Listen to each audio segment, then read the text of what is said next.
um, Mary Delaney. So, are you there, Mary? Hopefully somewhere. I know you were here a few minutes ago. There you are. Great. Hi. Okay, so let me just introduce Mary before she gets started.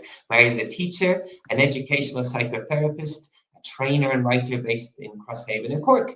She focuses on finding practical ways to promote inclusion and supporting teachers to engage more students in learning, particularly on including those who seem unreachable. So her publications include What I Can Do with the Kid Who and Attachment for Teachers, both with Worth Publishing. And for Oxford University Press, she wrote Into the Classroom, Special Education Needs in 2016. She's also the author of the British Council Teachers Course Materials on Inclusion, and she co-authored our OUP position paper on inclusive practice as well. And we'll give you a link to that paper later on. Okay, great. So fantastic to have you here today, Mary, sharing your ideas with us. I'll be here in the background if you need anything, but other than that, it's over to you. Okay, thanks, Neil. Thanks very much. It's very nice to be here, and although I think it might be nicer to be in Spain with you. So yeah, I'm just going to get started with the talk. We've called it Creatively Inclusive Classroom, Practical First Steps. Obviously, this is a big topic, inclusion, and there's only certain amounts that we can cover in the next hour or so. So my first question always to people when we think about inclusion is really to think, why should we even care about it? Why should we as people, why should we as teachers, is there a kind of moral obligation to include as many everybody in our society and to give everyone the same chances? You might want to think about a time, for example, when you felt included and that you belonged, and a time when you felt excluded and you felt like maybe you're not wanted, or somehow you didn't fit in.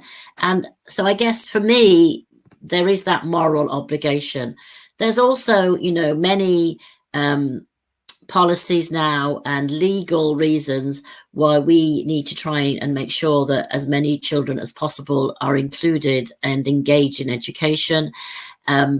Various countries have signed up to agreements. I think the difficulty for us sometimes as teachers is that a government may have signed up to an agreement and the Department of Education says, okay, now everyone needs to be included, but nobody supports or helps the teachers on ways to do this, because it is a nice idea, but it can make us a bit anxious when we think, I don't really know if I know how to do it. So professionally, I think all of us, I hope, would think we're in the job about engaging as many children as possible in learning. And personally, sometimes that's what I find is people feel very strongly about inclusion because maybe they have a personal connection. Maybe you know someone who has some additional needs. Maybe you yourself have. But essentially, you might have a very strong personal reason for inclusion. And I wanted, I think when we talk about inclusion, particularly to do with classrooms, we often think we mean students with special needs disabilities. But I'll just give you a chance to read this slide from the Centre for the Study of Inclusion Education about what inclusion really involves.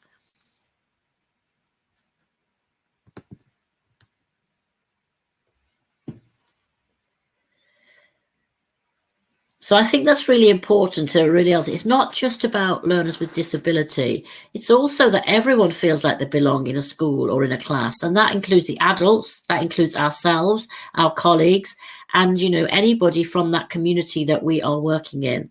So, any member of staff.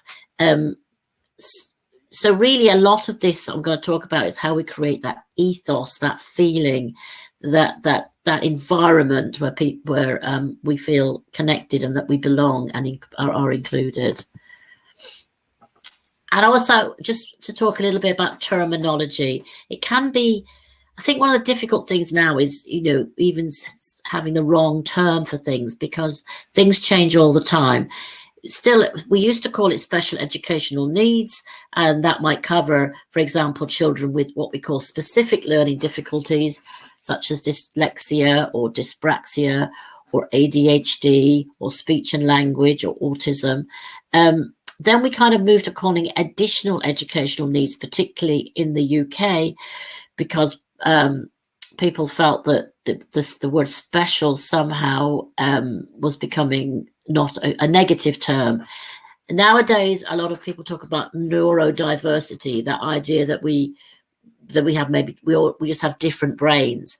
So, some countries we use the term SEND, special education needs and disability. In some countries, we include gifted and talented students under this umbrella term, and you may have other definitions in your country and other things. I think the important thing is to try to be respectful and be aware of terminology, but on the other hand, not to get too worried about it, because essentially, when you meet a child or student, you need to meet them as a person and get to know them.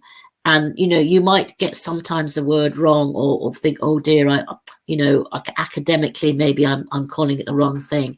But really, it's the relationship and showing interest and hearing what they have to say to you that is far more important.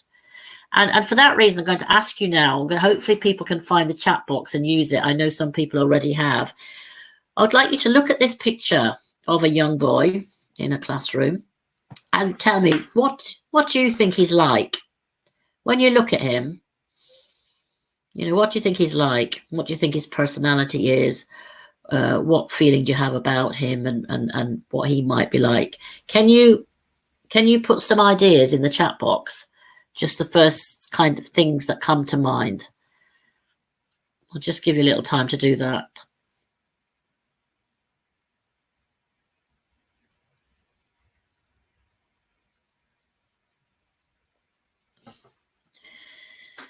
Okay, Alexander said lonely, maybe imaginative, intelligent, smart. Great, thanks. Lots of things coming out. A thinker, hardworking, shy, absent-minded, talented. He's trying to get somewhere.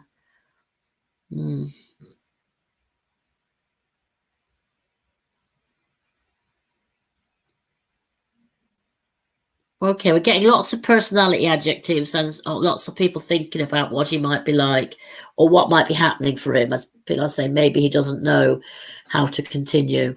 Quite a lot of people saying thoughtful. Okay, so keep them coming. Now, obviously, as a couple of people have said, in a way, this is a silly question because we don't know what this boy is like. We're just making a judgment based on a picture. And in the picture, he's wearing quite big glasses. So we would not assume that because he's wearing glasses, we know what his personality is like. I'm wearing glasses to read this small screen. You might be. It would be silly of us to say, oh, I've got 10 students in my class wearing glasses, and I've read a book on how to teach people who wear glasses, so I know how to teach them. I mean, hopefully that sounds ridiculous to you. But what we do, we ask this kind of question about students with additional educational needs. We do say, oh, how do you teach a student with dyslexia? How do you teach an autistic student? How do you teach a student with ADHD? And what we really need to be thinking about is a little knowledge can be, we say, I can't teach him until I go on a course to learn about it. And knowledge can help us, but what we really need to know is the danger of labels. Labels are really, really dangerous things. They take away from the fact that there's a person that we need to get to know, their strengths, their personality, their interests, their abilities, in the same way as we want to get to know all our students. So in some ways, a little knowledge is a dangerous thing because it can lead to this labeling, which is really not what we want to do. I'll give you an example from my own experience. the first time I taught a visually impaired student, blind student, you know, they just turned up in my class, and a part of me panicked and thought, oh gosh, I don't know how to teach this kind of student. And the only thing I could do was ask them what helped them and what didn't help them and what they'd like to tell me and the class. And then to talk to her parents, who obviously had been with her all her life. Actually, when you do some more training about including students with visual impairment, one of the main pieces of advice is ask the student, ask the family. They will know what's helpful to them. So this is what I mean about we should, that is something as teachers we should remember. Okay, sorry, just move on to the next one. So I'd just like to, out of interest, see who we've got here. What's your experience of interacting with people with special educational needs? Because I think many of us don't have that much experience outside, you know, maybe in our own life. We may do, we might by chance or through family or through friends. But I don't mean inside the classroom. I just mean in general, what's your experience of interacting with people with neurodiverse or special needs, educational needs, or additional education needs, whatever we want to call it. So would you say it's a lot, extensive, which is A? Would you say, what do you think, maybe average, or do you think minimal? So maybe you could just write A, B, or C in the chat box. Oh, great. Some people have already started doing that. Yeah.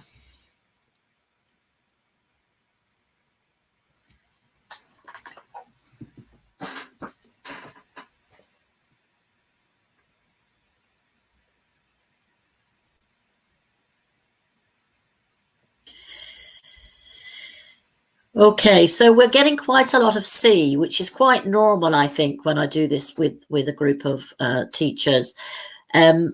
Because as I say, unless we've come across it in our own lives, we don't always have that connection or interaction. So quite a lot of B and a couple of A.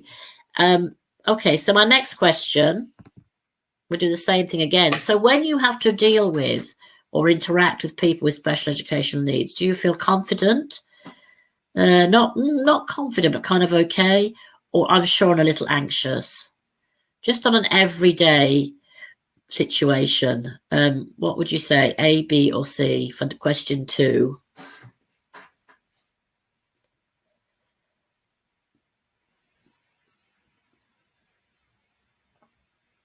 Yeah, we're getting a lot of B for this one, yeah. Yeah, because when we don't know something or we're not sure about something, I think it is normal for us to feel a little bit not confident or a little bit anxious, just because it's the unknown and it's not a normal experience. So finally then, when you have learners with special educational needs in your class, do you feel confident, interested but don't think I know enough, maybe why you're coming to this session, or unsure and actually a bit anxious? So how about that for question 3?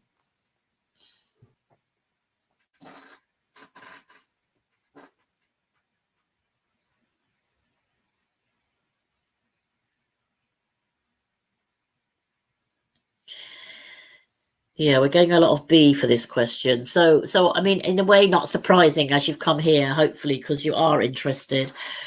So why have I done this, or why have I asked these questions? I've asked them because I want to just say that's completely normal, that you know, we may feel not quite confident or not too sure, because, you know, if we haven't had experience of something, it can seem a little bit, you know, worrying.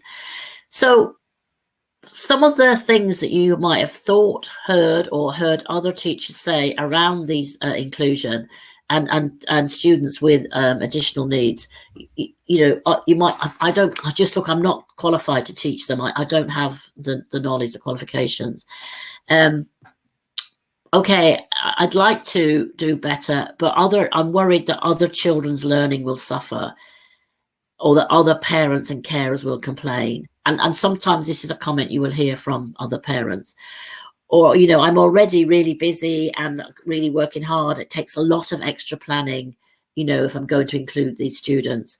And also they're not going to be able to become independent learners or make progress. So these are fairly common things that we feel, hear or say. So another view in you know, to think about this for ourselves is actually what I'm going to talk about is that students with additional educational needs, actually a lot of what they need are good teaching strategies. I've already mentioned someone that's interested in them, that tries to get to know them, builds a relationship. You know, I'll look at some other things such as clear planning, clear instructions. We'll look at these things. And in effect, all your students will benefit from you doing that. So it's not an extra thing. If you think other students will suffer, it's really the opposite, because we know that when other students have students with some additional needs in their classes, it develops their empathy, it can develop their understanding, their ability to work together, to help others, to be a good member of the class.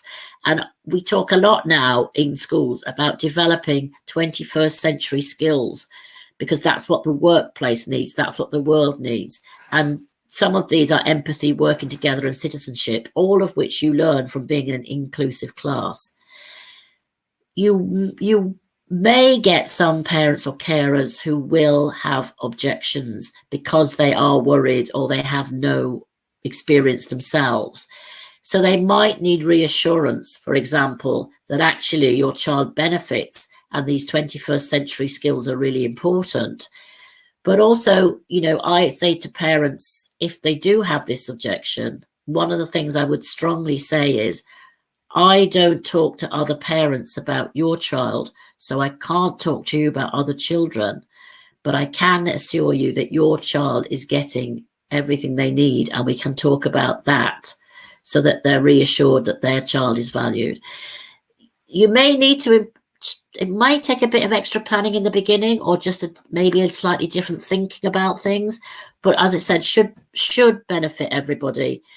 And there is a difficulty maybe with some students who won't achieve high grades, but if we use an approach where we can validate and mark progress, they feel they belong and they're noticed positively, the students will learn. And some of these students just learn in a different way.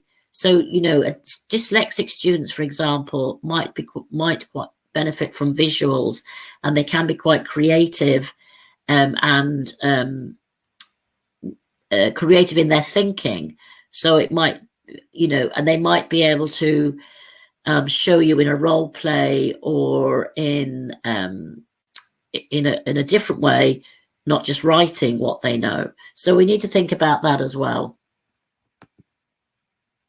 And another key principle here for inclusion is this idea of equality and equity. So if you look at this picture, some of you might have seen it before. These boys trying to watch a match. On the left side, as you look at it, you have equality. Every boy gets the same box to stand on. So equality is everybody getting the same. And what you'll see here is one boy can't see at all, yeah? And one boy obviously doesn't need it. So equity is everybody getting what they need. And one of the principles we need to have in inclusive classrooms is that idea that everybody is valued in our class and everybody gets what they need. And that might be different at different times. So that's also a message that needs to come across to parents if you get objections, but also to other students. I would say in this class, everyone gets what they need. So I talked about creating the ethos and how you create a class that feels inclusive, where students have empathy with each other. One of the things and English language classrooms are really good for this, because we usually do things that involve finding out about each other and working together and in an interactive way. So here's a few types of activities that actually have a language point, but also build the ethos of putting yourself in someone else's shoes and having some empathy or understanding of them. So Guess About Your Partner is an activity where the students work in pairs and the teacher dictates 5 questions, and each student has to guess what they think their partner's answer will be. So the questions can depend on the level of, the grammar and vocabulary can depend on the level of the student. So it could be, what's their favorite color, favorite food, what kind of holiday do they like, or activities, or animals, or if you want to practice something more complicated, what would they like to be in the future? Any questions. But the idea is the student doesn't answer for themselves. They write down what they think their partner's answer is, and then they see if they're correct. And in order to do this activity, you have to put yourself in their shoes. So, but also it's interesting to discuss if you are right or wrong, because maybe you are making some false judgments and we're getting it wrong. So another activity like that is, this can be done as a survey or it can be done as a guessing thing, where your students write, or you think about the students in the class, you think about a topic. So for example, food. So, and then they ask them to write out, to guess. All of us like paella. Some of us like chips. None of us like potatoes, or whatever it is. They're going to guess, and then they will go and ask the class, and they'll see if they are right. So again, you're having to imagine what the class is like and what their answers are. Backs to the board. Some of you might know this activity. A lot of these are from a book called Grammar Games. Backs to the board is, I'm sitting with my back to the board. My team sits in front of me. The teacher writes a word that we want to revise on the board, and my team have to try to define it, explain it, and I have to guess it. And if I guess it right, we can all move around places, and we have a time limit. So again, we're having to work together. We're trying to have to think what would help this person to understand this word. Answer for me. A student sitting down, 2 students stand behind that know the student quite well. The class asks them questions, and the people behind have to answer the questions. They have to imagine what their friend's answer is. Reverse role play. If we're doing any kind of role plays, it's always good to have a moment when you change roles, and then you can change back, so you've taken on the different perspectives. Doubling and shadowing is quite like this. It's the idea that we're doing a role play or a conversation or a discussion, and somebody's either behind me, whispering in my ear to help me, or taps me on the shoulder to change places with me. I've put that you can also do the chat box or using changing names. For those of you that are working remotely still or need to work remotely, you can adapt these games. All of these games are also in my book that I wrote for OUP, Into the Classroom Special Educational Needs, and explained in more detail. But the important thing is to name empathy as well. To ask students, as well as the language, what did we practice there? Or to name it, well done, good empathy, good understanding of each other, so that we are developing this social and emotional skill that students need to be inclusive. So, one of the things that comes up when we think about inclusion is always learner behaviour. That if I had the title Challenging Behaviour or Difficult Learners and Behaviour for a webinar or a session, we are always guaranteed we get lots and lots of teachers, because it's something that that interrupts our teaching and we think a lot about. But what we need to think about is, why do some learners misbehave, and what is that telling us about the learner, particularly if they have any additional needs? So some of the reasons they might misbehave, they don't understand what to do. So for whatever reasons, the instructions were not clear. But very often it's maybe they can't hear properly or they can't see properly. They're not sitting in the right place. Sometimes students don't want to admit they can't hear. So they could be talking loudly at the back and you think they're not listening and they're not taking part, but actually they've given up, or they don't realize how loud they are, or they can't see. Some students still don't like to wear glasses, so they don't say they can't see, and if they were just sitting nearer the front, it might help. Some of them have poor working memory. Working memory is that part of your brain where you hold something long enough to act on it. If I'm talking, often when I talk to students about working memory, I'd say it's like the copy and paste in your computer. When you want to copy something, you copy it to the clipboard, and then when you're ready, you paste it into your document. The clipboard holds it. So it's like we hold stuff in our mind long enough to act on it. Some specific learning difficulties like dyslexia, dyspraxia, ADHD, working memory can be poor. And that means that certain things are very difficult in class. It's difficult to remember what you've just been told, for example. I'll come on to that in a moment. But also, if a student's very stressed, had trauma, or is just feeling very hard in the class, that might affect your working memory. During COVID, if you felt stressed and if you've ever gone into a room and forgot what you went in for, or forgot what you're going to say or do, that's your working memory affected by stress. On a very basic level, sometimes the work's too easy, so students mess about, or it's too difficult, so they give up. Sometimes they can't communicate in the way they want, so if a student has speech and language difficulties, and they find it difficult to speak in the whole group or to put their hand up and ask for help, sometimes they act out. So we need to be aware of, can we use different ways of letting them communicate with us? As I said, they might feel anxious, stupid. They find it difficult to share the teacher's attention, particularly if they maybe are quite stressed themselves. They have poor self-esteem or sense of self. Maybe they've sometimes learned a behaviour that outside school keeps them safe. So students that are sometimes identified as having social and emotional behavioural difficulties, it may be that in the environment where they live, or the family or the group they live in, for example, if you wait, maybe you get nothing, and then they come to school and we want them to wait.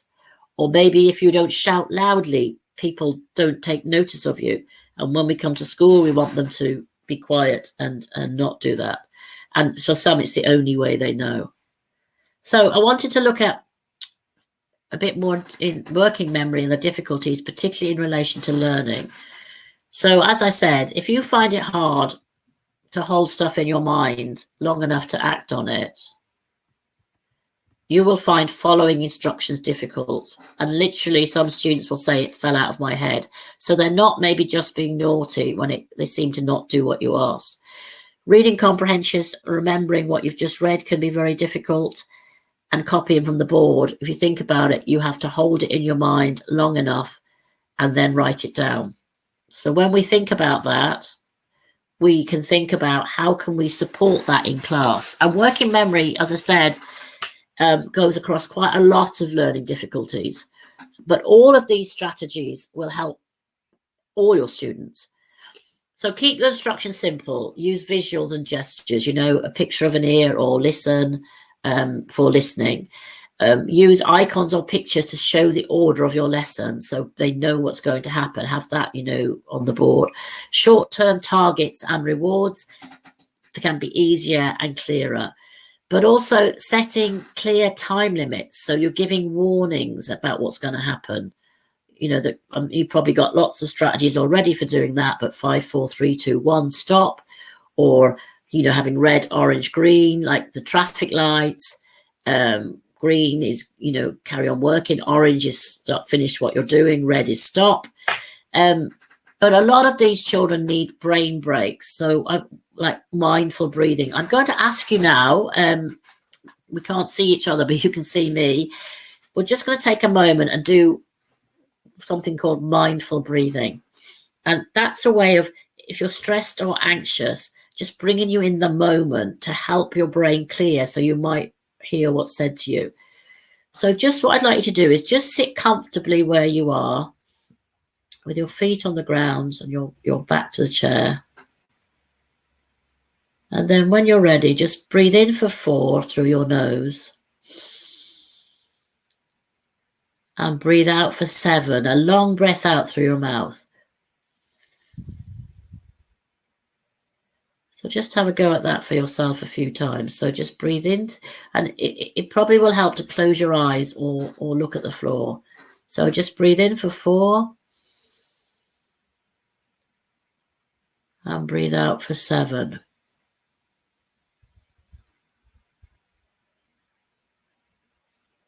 And again, just keep doing that for yourself. Just notice what that does to your body and if it relaxes your mind.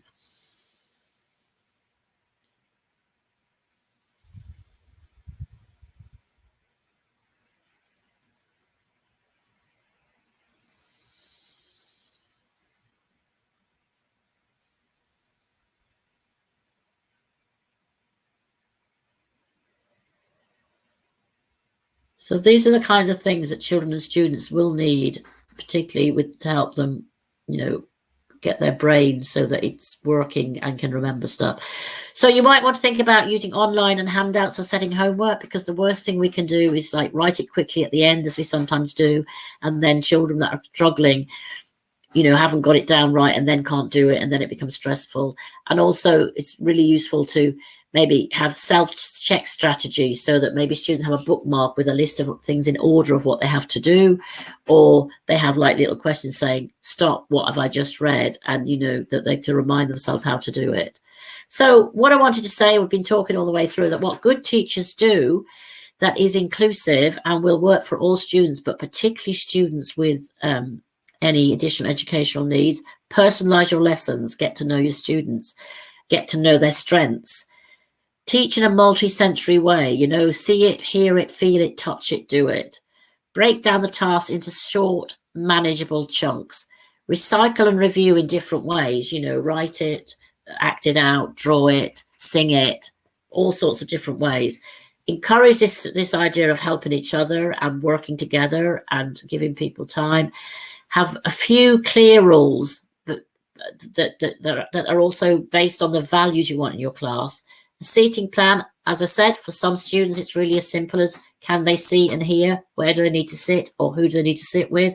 Clear instructions, as I've said before, but check and, give an example, get an example, checking, notice what's working, do more of it, and give positive marking and comments. I talked about setting rules. A good way of setting rules generally for an inclusive classroom is to make them values-based. And by that, I mean, think what you want your classroom to be like, not just rules like bring a pen, bring your paper, but things like, in order for everyone to feel safe and to learn, what rules do we need? And set it with your students. So here's a few. These are just examples from students. You don't have to have these, but they should really start with we, and they should be phrased positively. So we respect each other, we do our best, we're kind to ourselves and each other, we listen, we celebrate diversity, we use our words, or an important one might be we give people extra time if they need it. With younger children, there's great opportunities to use games to show them the importance of rules, because in a game, we have a rule so that everyone feels safe and can learn. So some of you might know these circle time games. Leader of the band is everybody sitting in a circle, one person is chosen as the leader, one person goes outside, the leader of the band starts doing an action, playing a trumpet, banging a drum, everyone copies, the other person comes back in, the detective, they have to guess who started it, because at different times the leader can start an activity and change an activity and the others follow. Change places if, I'm sure many of you know that. Also, you can do it as fruit salad, depending on the level. Everybody's got the name of a fruit. Everyone who's orange, change places. Stand up, change places. Somebody will be left in the middle because you have one seat less. Or change places if you like coffee. Change places if you play football. Change places if you're wearing red. So the person in the middle says it, and they have to try to sit down when everybody changes places.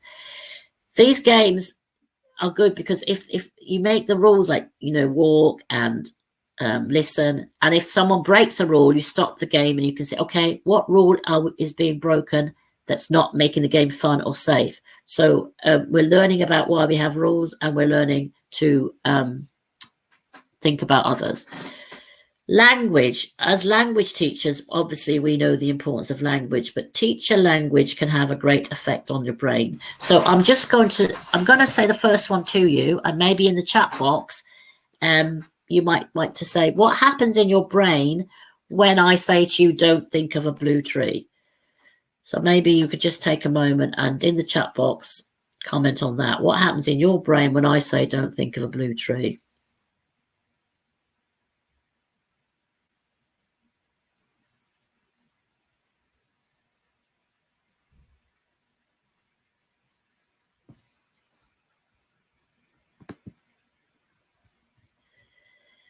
Anybody with me here? What's happening in, oh yeah. Okay, thank you, Pilar.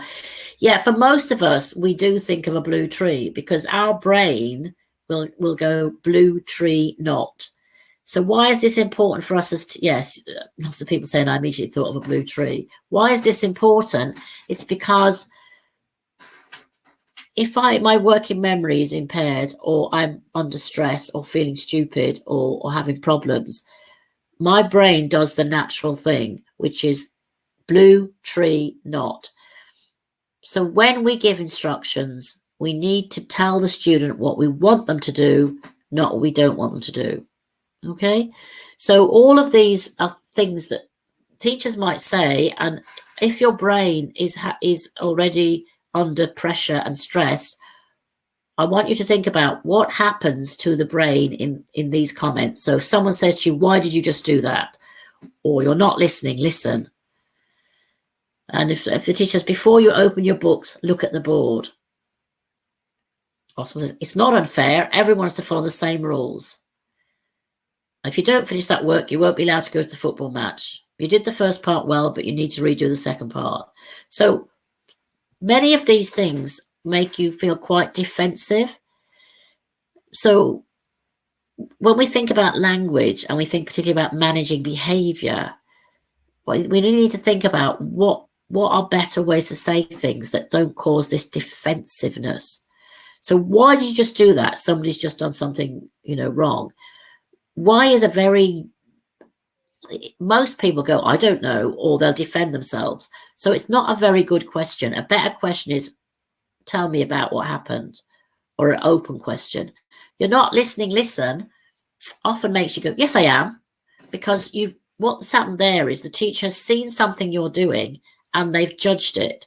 And when we feel judged, we can get quite challenged or defensive, particularly if we're a student that's already having problems with behaviour in school.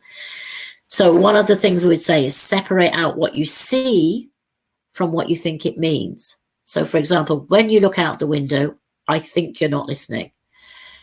Before you open your books, look at the board. Quite a lot of people look at the board because our brain hears the action words. Again, if I'm under stress, that's more likely. So give the action words in the order you want them. And it's not unfair. Everyone has to follow the same rules. Probably that student will say to you, no, it's not. Yesterday, Jane did the same thing and you didn't punish her, because it is impossible to be fair all the time. And also that kind of sentence invites an argument. So one of the things that I'd also say with challenging behaviour is acknowledge the objection. Show you've heard it. I know you think it's unfair. And use the word and, not but. Because if I say to you, you did the first part well, but you need to redo the second part. Again, if you're already feeling annoyed or upset or not getting on well in class, your brain only hears what comes after the but, the kind of negative bit. So another good tip would be to replace but with and. And in the one about if you don't finish that work, you won't be allowed to go to the football match, that backs students into a corner. There's a certain type of student, particularly one with behavioural difficulties, or who has to be quite, shall we say, tough in their outside life, that will immediately say, okay, I don't care. So Instead of giving either or, try to use and. So the next slide will show you what I mean. So tell students what you want them to do, not what you don't want them to do. Separate out descriptions of behaviour from your interpretation. When you do this, I think that, or I see that, I think it means this. Acknowledge feelings. Listening to a student is not the same as agreeing them. Showing you've heard them is not the same as agreeing with them. Very often in schools, we listen to reply. You know, a student's telling us something, and after 2 or 3 words, we're jumping to advise, to suggest, to give them our opinion. What we need to think about is instead of listening to reply, listen to understand. And, you know, as I said, show you've heard. I know you think this is unfair, and I need you to stay and finish this work. It's to de-escalate conflict as well, to bring the student down. Open-end questions, you know, how did this happen? Tell me, much better than like why. And avoid sequencers and replace but with and. The other common thing that, so what I'm talking about here, I guess, are common threads that students with additional educational needs might have difficulties with. Rather than, because if you've got 30 students and you're trying to think, they're dyslexic, they're dyspraxic, they've got ADHD, they're having behavioural problems, you end up thinking you have to have 30 strategies. But actually, if you look at what a lot of these have in common, you will see that there's things you can do. So one of them was about working memory, as I said earlier, something about behaviour, but now I want to think of self-esteem. Students that feel they're not doing well, or they're not achieving, or they don't belong, can get very low in their self-esteem. So things we can do, and again, all students will benefit. Notice and recognise the strengths of your students. You know, if someone's good at drawing, bring them out to do stuff on the board. If someone is very kind, praise them for that. Student of the week or the month or whatever, it doesn't always have to be about academics. It could be the kindest student, or it could be the student who perseveres and doesn't give up, because that's often what some of these students are working really hard and seeming and not making so much progress. Buddy systems are the idea that you have students that you put together to support and help each other. My secret friend is a nice activity. Some of you might know it. You put all the names in a hat. They take out the name, and that's got to be their secret friend for the next few weeks or few days. And they have to be a good friend to that student, but not make it obvious. So it's not a case of running up and kissing them and hugging them, but, you know, finding ways to be a friend. This way you're developing this idea of inclusive behavior and including everyone. 2 stars and a wish. Some of you might know that way of marking. So if I'm not going to get 10 out of 10, but I might need to know how I'm going to make progress. I need to not get demoralized. So 2 stars and a wish are 2 things that, you know, of good today, and something a wish is something to work on or look at.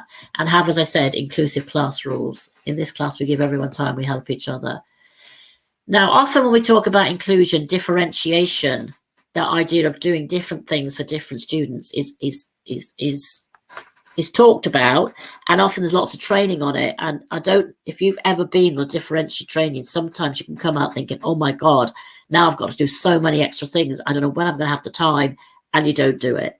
But what I wanted to say to you is that differentiation is something that good teachers do all the time. You know, you get to know your students, you know which students likes to answer first, you know who needs a bit of encouragement, you know who prefers to write things down, you know who you know wants to offer to do a job, you know who would come out and draw on the board. That is differentiation. But so it's not always about content, extra worksheets and different worksheets. It can be by response. It can be how you ask the student to respond. So sometimes it might be, show me with your hands. You know, one of the things I often do is, how are you feeling today? 10 out of 10 is, I'm really fit for learning, I'm doing well. 1 is, I'm not. So show me how you're doing with your hands out of 10. Or it could be yes, no, thumbs up, thumbs down for answering, or hold up a whiteboard. You know, by task, you might have a task where it's open-ended. Like I said, you might do 5 things about your partner, but people can write it at the level they're at. by responsibility, particularly for students that maybe are having difficulties, give them a job that helps them with the thing they find difficult. So the noisy student might get to be the noise monitor in the class. The student with ADHD, who sometimes does risky things, maybe could be the safety monitor. But above all, get to know them as people. So what I've been looking at here is that the general learning needs across the board, rather than make it individual and worry about doing individual lessons, work on working memory, because dyslexia, dyspraxia, ADHD, they all have issues with that. Empathy, autism, social and emotional behavior difficulties. Some children who are gifted and talented, they have difficulty empathizing with other students because they get impatient with them. They all kind of need thinking time, but if you've got specific learning difficulties or general learning difficulties, you might need more time. So this idea of think, pair, share, where you think on your own, you talk to your partner, then you share with the group, could be helpful. Self-esteem, pretty much all of them, and anxiety. So just where the time. Sorry. Okay, we've done working memory. So you might want to work on memory strategies. The English classroom is a really good opportunity to work on memory strategies. These are just a few I think you probably know. Memory pairs. But when you play a game like memory pairs, where you have to find matching pairs, instead of making it just competitive, ask people to share how they did it. Oh, you were really good at that. How did you do it? Teach me how you did it. Let me try that. Because that way, you're not creating the competition. You're creating that idea of we can learn from each other. Words on the board, what word you've rubbed out, go out of the room, change something about yourself. What did you change? Spot the difference, odd one out. Kim's game, things on the table, take one away. What to take away? Checklists of what to do can help, as I've mentioned. Visualizing words in the air, or a nice activity is physicalizing it, making words from bodies. So got a 5-letter word, 5 people, each person, their body represents one letter.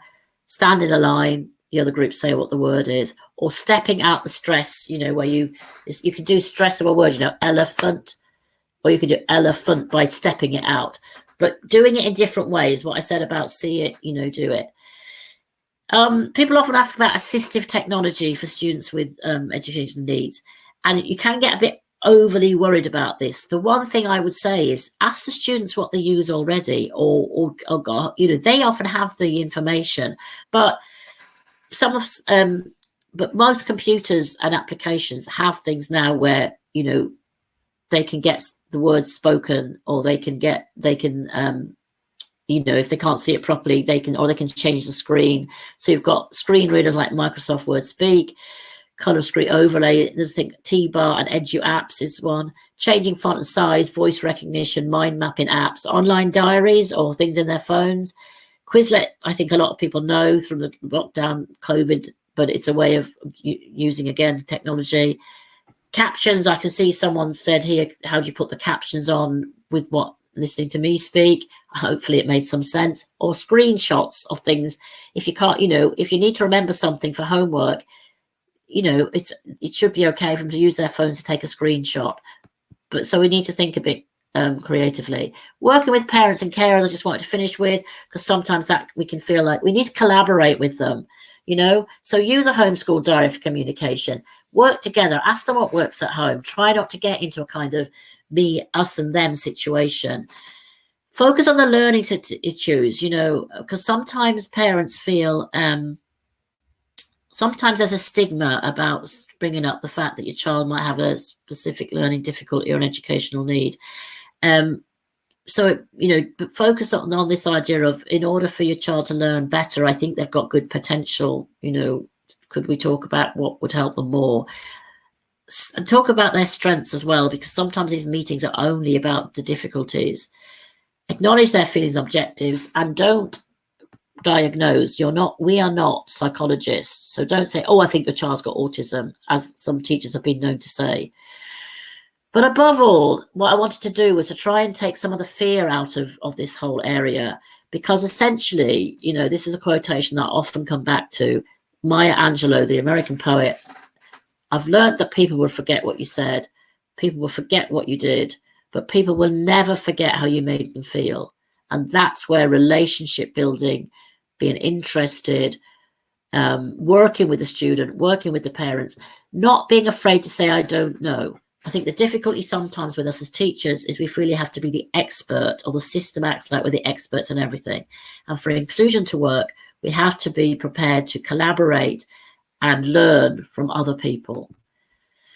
So you will be getting the PDF of my slides. These are my contact details if you'd like to know more. My website, The Learning Harbour, the books that were mentioned already. Into the Classroom is the OUP book, Special Educational Needs. All the activities I mentioned are in that book. I also was involved in the Oxford Teachers Academy online course of Special Educational Needs online, which is available, worth having a look at. And the British Council website, teachingenglish.org.uk, some of you might know that, has a whole lots and lots of stuff about inclusion, and there are some videos and articles of my own there as well. Okay, so I'm going to finish there. I think we've got about 6 minutes for any questions. Okay, well, thank you very much, Mary. That was really very interesting, I must say. Very interesting stuff about the choice of language that you use and the effect it can have, because I think that's maybe something that we don't really consider, is it, when we speak? Yeah, definitely. If you have some questions for Mary, please do pop them into the Q&A tab, and we can bring them up in the next few minutes, and we can try and answer them.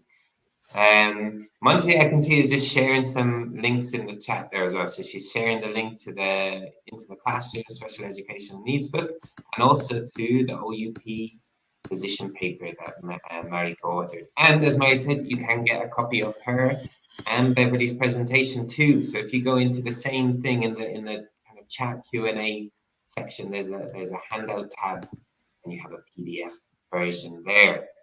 I'll just have a quick look and see if we've got any questions in the Q&A. Yeah, I don't think there was quite a lot, so maybe people are, are sitting digesting it, Neil. It was. Yeah, well, if there's I was no questions, aware. I think you just explained everything really well. That's all it can be. Yeah, but as I say, if people want to look at the other resources, there's plenty out there. And if they wanted to email me if something wasn't clear, they've got my email there, the Learning Harbour, and my website. Yeah, so hopefully that was useful. We appear not to have any questions. Yeah, so no, as I said, everything must be very clear. You must have explained everything perfectly with no room for doubt. Well, great. I mean, Mary, thank you very much. I thought that was really very good, and loads of interesting things to think about going forward. We won't keep you. We'll move on to Beverly. So just thank you very much.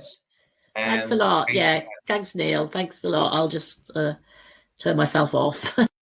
Sure, no worries. Okay, let me just load Beverly's presentation, and then I shall introduce Beverly. Okay, so Beverly's our second speaker today, so let me introduce Beverly for you. So she started her career more than 29 years ago teaching EFL.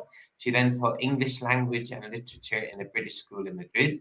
During her career, she has been a tutor, a literacy strategy coordinator and primary coordinator, head of 3rd and 4th of ESO, and a member of the senior leadership team. So in addition, Beverly is a SENCO holding the British National Award for Special Educational Needs and Disabilities Coordination. She's currently researching with the British Dyslexia Association, and she has been commissioned by the Comunidad de Madrid to develop and present a course on language acquisition. So Beverly has developed training courses for teachers and school leaders in creating dyslexic-friendly classrooms, CENIS training in dyslexic awareness, and promoting best practice in the creation and management of inclusive settings, the CENIS Inclusion Project. And I know Beverly's going to give us lots of links to all that great stuff that she's been doing as well at the end of her presentation. Okay, great to see you, Beverly. Thank you. I'll just be in the background again, so over to you. Thank you, Neil. Thank you for that introduction. Well, hi everyone. It's a great pleasure to be here to support you in your journey with the new reform. I just wanted to say that it's for me it's incredible that after a hard day in the classroom that you're here with us. You all deserve a medal, I can assure you. I also wanted to mention to you that as I'm a teacher myself, I've spent many years in the classroom. with just a whiteboard and a marker, you know. So I haven't had maybe the pleasure and of having lots of resources. So I do understand what that's like. So when I was creating this presentation with Mari, I wanted to make sure that I gave you information that was accessible and economically as well, that you didn't have to spend lots of money and time putting it all together.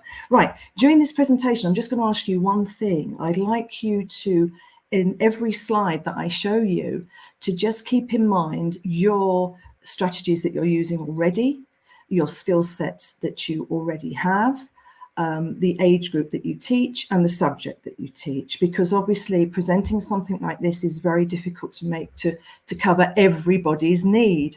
Okay, so I've tried to make it as generic as possible. All right, so we'll go straight away on to the first slide, which is talking about differentiation. This is from Florian, who's a very prolific writer about special educational needs. And what she's doing here, she's really pinpointing the dilemma that we all have when it comes to this word, as Mari was talking about, of differentiation. We can end up differentiating so much that the child is no longer included in the classroom, which is what we're trying to avoid. So if you could just hold on to that thought as well while I'm going through the slides. The presentation, I've carved it up into three kind of chunks, if you like. The first one is we're going to be talking about listening to the pupil voice, which Mari has touched on quite a lot. Adopting inclusive teaching strategies, which is known in the business apparently as high quality teaching, and how to adapt the physical environment on a shoestring. And I mean how to make your classroom, change your classroom into an inclusive one with very little money, which we know our leaders like that, don't they? So what I'm going to do is probably talk about some things much quicker than others to make sure that we get to the nitty-gritty of the resources, which I know is what teachers like best, don't they? But we do need to talk a little bit about the theory behind it all, and I'm not going to spend too long on that.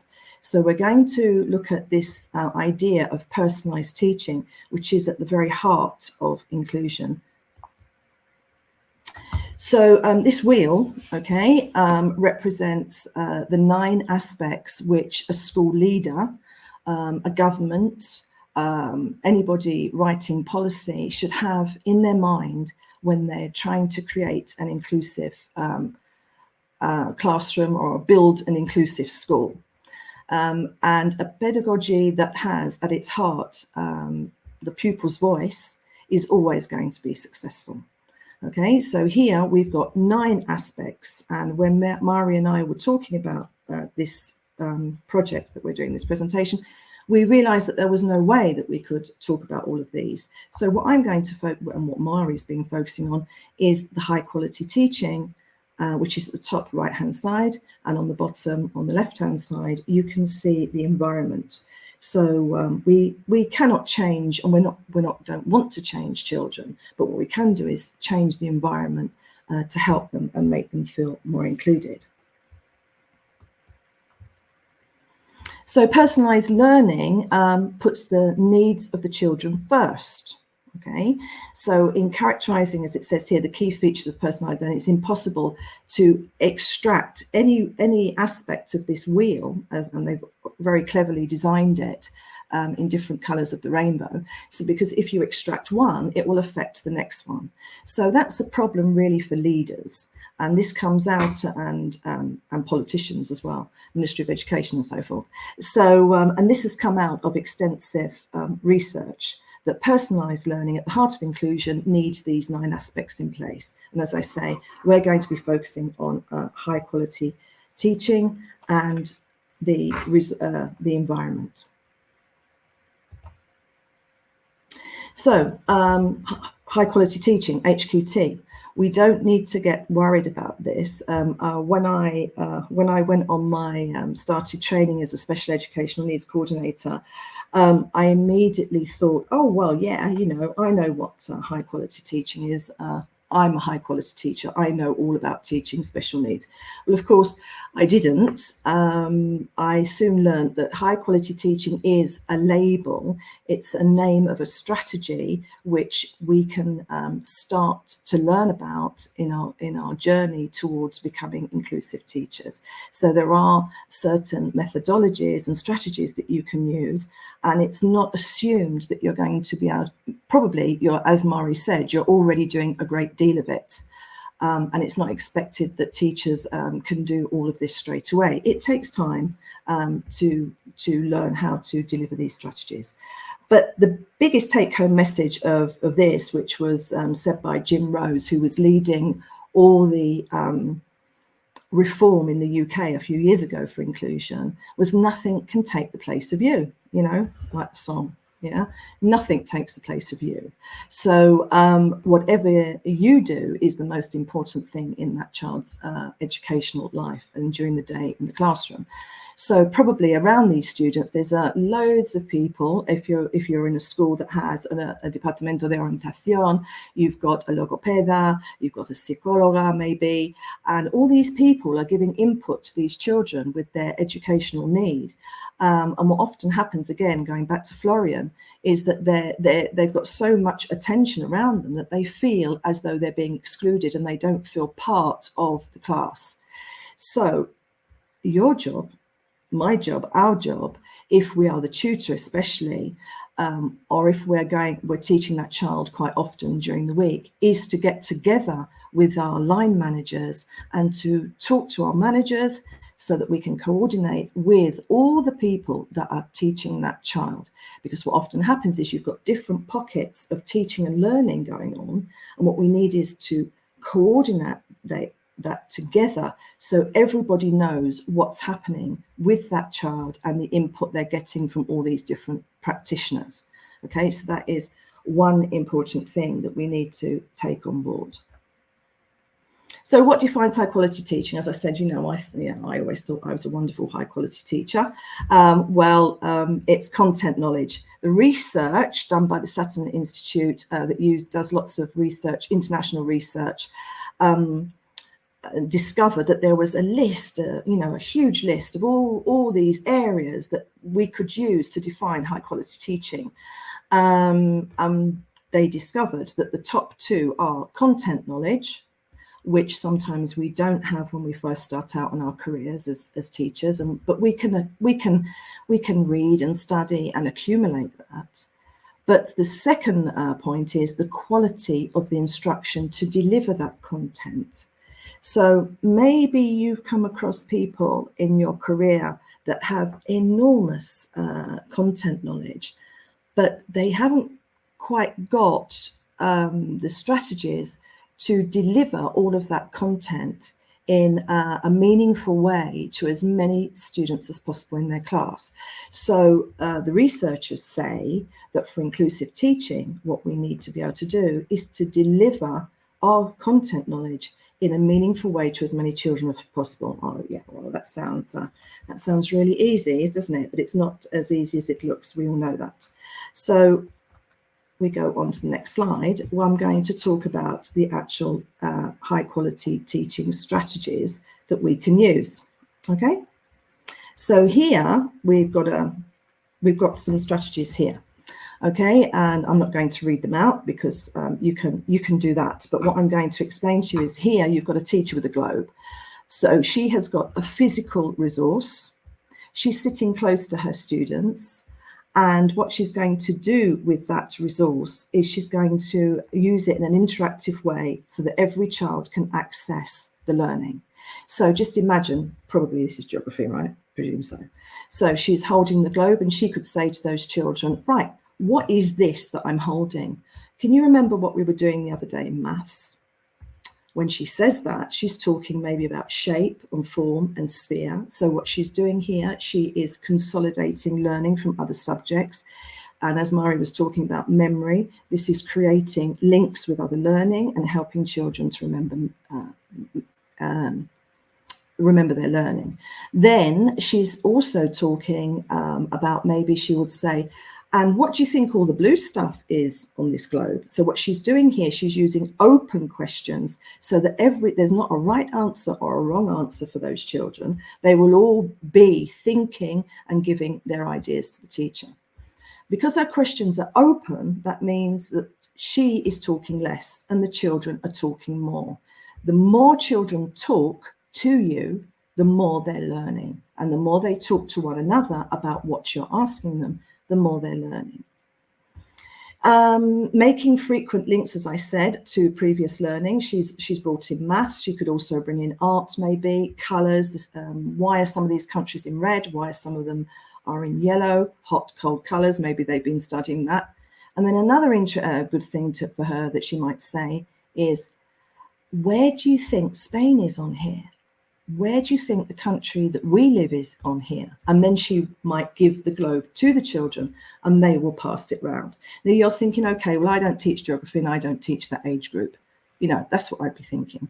But what I'm saying is this is just a kind of idea for how, as I said at the beginning of the presentation, that you can take, tweak and adapt, so that you will be using this interactive multisensory type teaching. Also, when we finish teaching the topic, where, you know, often we say, okay, I've done that, tick that box, get on to the next topic. What we should be doing is retrieving previous topics and referring to them during the lesson going forward.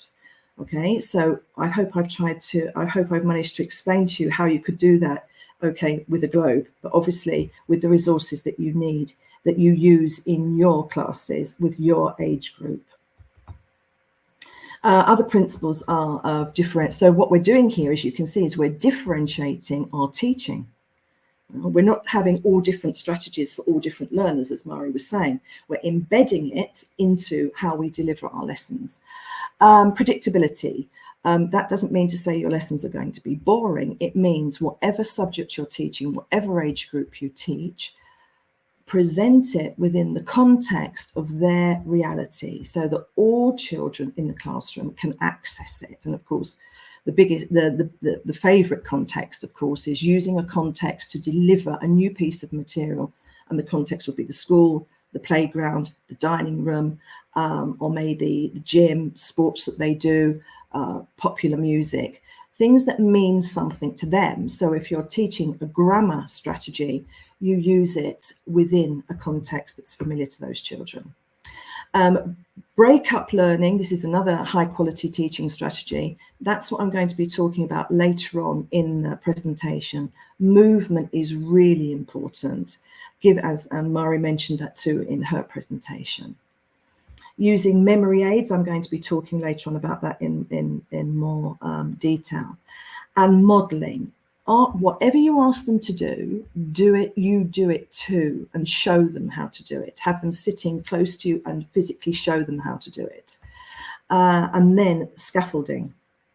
I spent ages trying to work out what scaffolding was when I first started teaching. And the analogy that I use is a scaffold, I think in Spanish is un andamio, right? So you have an andamio, you have a scaffold around a building. And the reason why you have a scaffold around a building is to create a safe place where you can put your feet and your hands as you construct the building until you've completely made it. Then you can take the scaffold away. So we could have a whole training session on scaffolding. But with that analogy, I hope I've managed to explain about presenting new material and presenting new learning so that all learners can access it, by giving them small steps to place their metaphorical feet on and be able to reach up and get the next bar on the andamio to gradually access that learning. And very briefly, I was teaching the other day, because I'm a specialist dyslexic teacher, so I was teaching the other day sounds. And as you're all, most of you are foreign language teachers, EFL teachers, sorry, you will probably have experience of this, trying to teach, for example, V and B. So what you would be doing if you were using a scaffolding strategy is you will, first of all, make the letter with your hand. You would ask the children to write it in different colours. You would practice saying it. You would collect objects that began with a V and began with a B. You would give them mirrors to make the sound so that they could feel how different they would make it, how different it is when you make that sound. And then, of course, they would progress, wouldn't they, onto eventually knowing the difference between the V and the B and when they wrote it. So that would be the very last kind of bar on the andamio. So that's what scaffolding is really all about. Right, different assessment for learning, that is a huge topic. But again, I think with the previous slides I've shown you, assessment for learning is finding out what children know, what they're in the process of learning, and they still haven't got it quite, and what they need to know because you haven't managed to teach that yet in the lesson. So questioning, this is where strategic questioning comes in, as I was explaining with the lady with the globe, okay? Open-ended questions directed to the whole class, asking children to help one another answer questions, letting them talk about the question before getting the answer. You give them thinking time, and you ask them to support one another. The information that they give you will show you how far they've managed to hold on to the lesson, to the objective that you've been teaching them. As I say, this is a whole other presentation, which leads me to the power of the plenary. Okay, so we've spoken about teaching strategies, high quality teaching strategies, and at the end of our lesson, we are usually told that we should give a plenary. So when we're teaching using assessment for learning and within the high quality teaching strategy, the idea is that we don't only have one plenary. As I said before, we can have small plenaries throughout the lesson. So while you're going round the room, you might be spotting that children haven't quite grasped what you've asked them to do. So there's nothing wrong with just stopping the lesson and saying, can I just ask you, do you remember X or Y? And they will respond, and you say, well, actually, I think we should be doing it like this. And so you get them back on track. You don't have to worry that you've lost the whole lesson and you haven't taught the objective. There's nothing wrong with that. You just reiterate what you told them before, make little adjustments, and then release them back again into their learning. And you can do that throughout the lesson, obviously not every 5 minutes, but at the end of the lesson, you can use the plenary. And the plenary is a way to find out whether they have actually learned what you've asked them to learn, what you've been teaching. But as Florian talks about this, the power of the plenary is to flip over the plenary, and instead of asking them what they've learned from you, you can learn from them. And this is really powerful.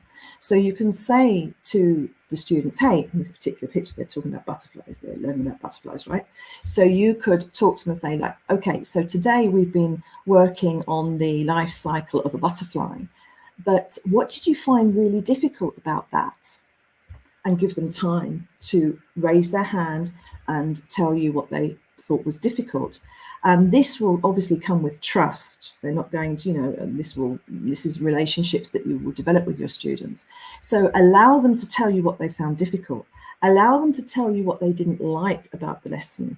And then you will start to have a dialogue with those children, and they will give you such important information to help you develop your next lesson. And that is how the plenary can become extremely powerful. If, of course, you act on what they tell you, because they won't like it very much if you come back to the lesson and you haven't used their hints and their suggestions. Florian used the example of maths, of children in the classroom, and at the end in the plenary, the teacher said, They were doing adding and subtracting or whatever. And the teacher asked them what they thought about the lesson. And one little boy said, well, why can't we do it with real money? And of course, other children said, well, no, we can't do that, because the teacher pointed out the reasons why. And then there was a class debate. And out of that debate, one child who had learning difficulties said, I think it would be really good if we could play shops, miss. And of course, that started another debate. The teacher went away with that information, and she used that information to create a new class. And this is the power of the plenary. It's personalizing the learning, and it's giving children a voice, which is at the heart of inclusion. So this is where we come to the pupil's voice. I think with the new reform that's coming in, I think a lot of us are getting quite worried about these educational plans. Is that right? That we're being spoken about. In the UK, they've been through all of this process, and they've come out at the other end, I suppose, and they've come round to this, which is called the personal profile. Now, these points on the slide here were written by Rita Chamanez, who writes books for special educational needs teachers, Senkos like myself. The personal profiles are a very, very powerful tool. So let's imagine now that I'm going to pull on the previous learning from the slides that you've had. You've learnt about the ethos of creating an inclusive culture in your classroom. You've learnt a bit about working memory and how that impacts on learning. It's coming round to September and the reform is kicking in. You've got these high quality teaching strategies going around in your head, and you've got your empty classroom, and you've got a list of 25 kids that you're going to be teaching. If you have a personal profile, you can learn so much about your students before they arrive, which then can help you meet their needs. So I'm going to ask for the video to be put on personal profiles.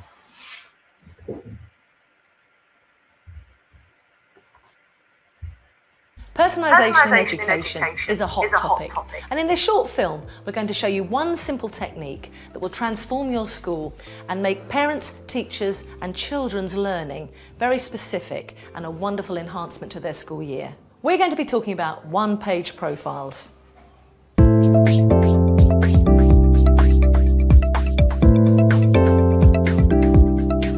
Personalisation is at the heart of the changes driven by public policy. If we can't focus on each individual child as an individual, we'll never meet their needs. If we don't meet their needs, they won't learn as much as they might. Their capacity to reach their potential will be compromised. If you forget about emotional intelligence and the developing and modelling good practice with our children, if you forget about that, you're actually not going to raise standards at all. The process of creating a one-page profile for the young person can really enhance their own self-awareness of what's important to them. You're talking about you. You don't need to make up anything. You can just talk about you. The main thing with the one-page profile is that it takes on the child's view. It's not rocket science. You ask the child, they tell you things that affect them in their day-to-day life, and the smallest changes can make the biggest difference for them. If you don't have children understanding their own needs, then they won't make as much progress. There's lots of research to prove that. One-page profiles just do that in spades. So what is a one-page profile? Well, a one-page profile is exactly what it says on the tin. It's a one-page all about you. Though the physical appearance of a one-page profile varies, they always contain 3 key headings.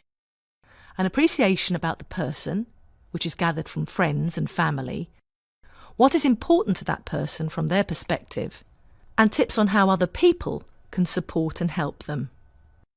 Presented together on one page, along with a photograph, the one-page profile becomes a personal, portable document that people can use to learn more about you as a person, quickly and efficiently. Originally developed by Helen Sanderson to help her daughter Laura, she soon discovered that there are many applications for one-page profiles in both education and in the workplace.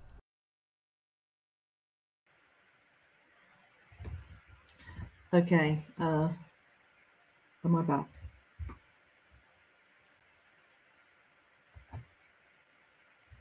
Okay, so the one-page profiles, I've included a link here that you can go into and you can download. There's loads of them. There's about 50 different types of one-page profiles, so that whether you're teaching nursery, infants, primary, secondary, further education, university students, you can. There's all different styles of one-page profiles to adapt to those particular learners. And so now, with that information, I know that in Spain, students have expediente, is that what it's called? Which they take with them when they move and go from different schools.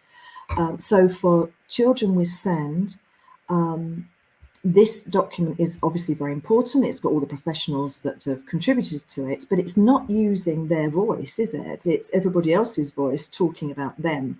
So that's where the personal profile is so powerful.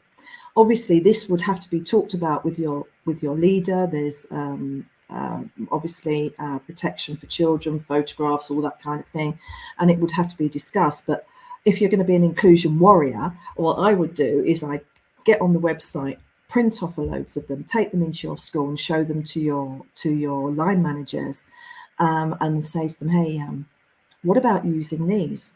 Because once you have that information, when you go into the classroom, it will help you in creating adapting the physical environment, because you will know before the children come what children you are going to be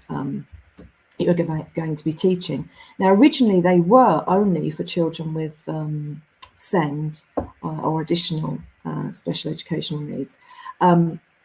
If we use them for everyone, then we find out about every single child, and that way, again, going back to Florian and referring to our previous learning, we are not differentiating in a negative way.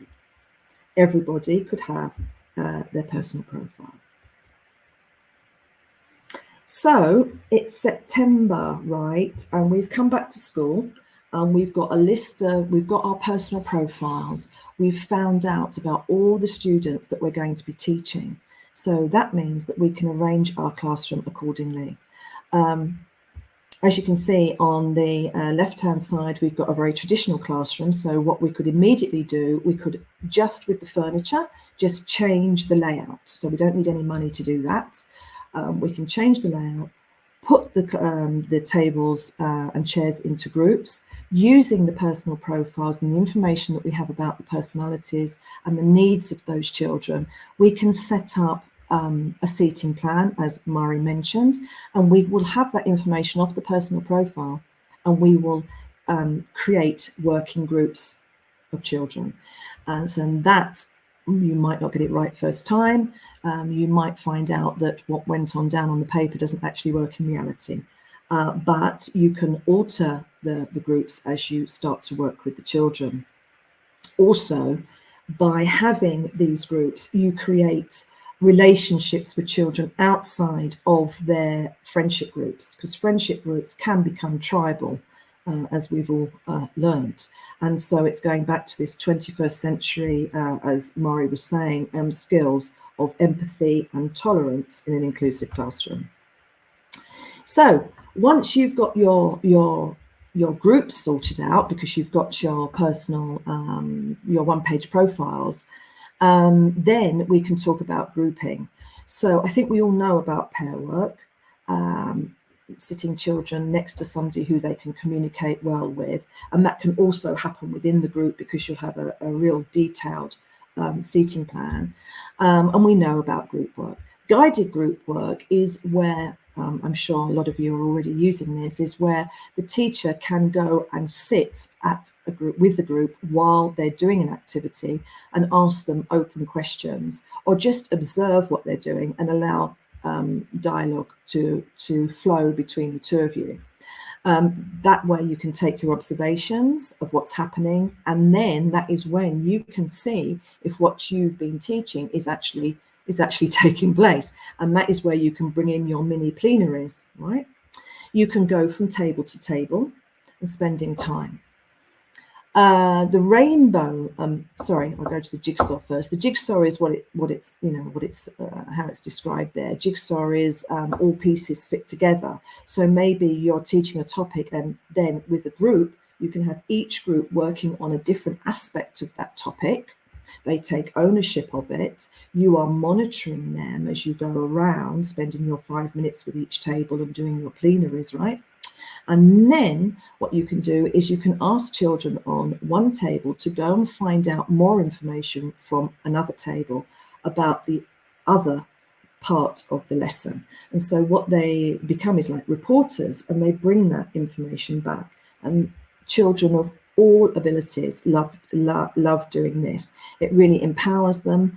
They take ownership of their learning, and they're actively involved in it as opposed to be passive. Rainbow is when the lesson is coming to an end, and children can have different coloured tables, pink, red, blue, green, or whatever, and you can say, okay, go and find out what the red table found out today, go and find out what the blue table, and bring the information back. So it is, quite tricky orchestrating this, but as you become more confident, you could start with doing guided group and then introduce introduce the other types of grouping. But the emphasis here is on the children are leading the learning, and they're learning about what they need to know and how best they can use that information. And this is all to do with metacognition. Workstations and working walls. We had a little bit of a blip with this because we were really trying to get some good visuals, which we couldn't because of copyright. So we've got this black and white one, which is from the British Dyslexic Association, but obviously, as you can see, it is pretty generic. So what is a workstation? So if you remember, going back to our previous learning about the traditional classroom, that we've broken it up, and we've put our groups so that children can work together and debate and converse. And they've got movement going back and forwards from their table. So what we're going to do is we're going to just, doesn't cost any money or hardly any money, just take a couple of chairs and one of those single tables, or those two single ones, and push them together and put them in a corner of the classroom.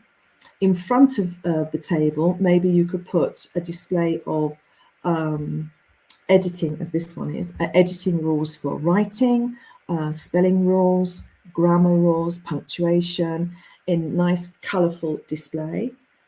And you can say to children, maybe a child that has autism that is finding it difficult to work in the group or finding it a bit noisy, perhaps, you can say, hey, well, okay, Javi, why don't you take your work and go and sit with, you've given them a buddy maybe, go and sit at the workstation and use the poster that's on the wall there to help you with present perfect or whatever it is you're teaching. You can have some headphones, which maybe you can, earphones, sorry, which maybe you can ask to have in your classroom so that they can just have some quiet time and focus on what they want to do. Children that maybe have emotional suffer from anxiety might really appreciate having that quiet time. Talented and gifted children maybe that have run ahead, you can say, okay, go to the workstation and see if you can find out X, Y, Z. So it doesn't cost you anything, it doesn't cost any money, and gradually your classroom, as you can see, is becoming inclusive. You've got mobility going on, you've got movement going on, you've got children becoming autonomous in their learning. The working walls. It's such a shame that we haven't got the pictures of the working walls.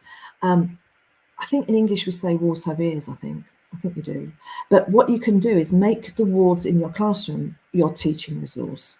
Now, in England, we have these inspectors that come round, and they're called Ofsted, and they walk around schools with clipboards, and it's quite a scary experience. And I remember being inspected, and the inspector said, why have you got all this beautiful work on the wall? And I said, well, because I want to show off the kids' work. And he said, What you should be doing is put all the beautiful work, the best work, if you like, in corridors and public areas, in the reception of the school, maybe in the corridors, to make the school a welcoming, warm and friendly, colourful place. What you need to do with the walls in your classroom is use them as a resource. So you can have, maybe you don't have your own classroom, maybe you share it with somebody else, but maybe you could ask for a space. But if it is your classroom, I ended up with no classroom at all.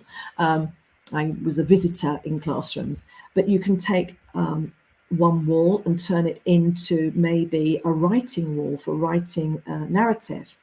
And you can have there again, posters and displays that facilitate learning, okay? Not just pictures of lovely pieces of work. Posters, as I said, of spelling rules, punctuation, etc. And then you can put on the wall, you know, those plastic Polly Pockets or whatever they're called, you can pin them on the wall and put flashcards inside them with maybe vocabulary, new vocabulary that you're asking the children to learn, sentence strips maybe, and I'll come on to other resources, and you can pin them onto the wall have a chair by the wall. They can take their folder or maybe a book to lean on, and they can literally take things off the wall and use them. So instead of having the walls full of beautiful work, use your walls for the children to move and work at, as it says here, interactive displays to promote learning. When you come to presenting the material, we really have to be thinking about these types of learners that I've mentioned here. Mari also was mentioning this about a working memory. So we need to have a whiteboard without glare. So we need to sort that out at the beginning of the year with the blinds, the persianas, the overhead fluorescent lights. We need to use black or dark blue, and obviously write in a script that is legible from anywhere in the classroom. Also, a tip that is very useful for working memory, avoid children just copying from the board, but if you do have to use that strategy, number the lines for them.